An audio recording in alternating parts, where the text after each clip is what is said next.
আসসালামু আলাইকুম। চলে আসলাম কাজী ফার্মসে। গিয়েছিলাম ইয়ামিনকে নিয়ে মেডিকেলে, সেখান থেকে এসে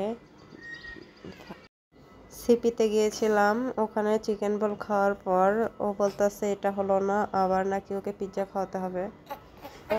তারপর লাস্টে পিৎজা হবে, এই কারণে কাজী ফার্মসে এসেছি। ওখানে ইয়ামিনের থেকে তো ইয়ামিনের বাবাই বেশি খাওয়ার জন্য বায়না ধরলো।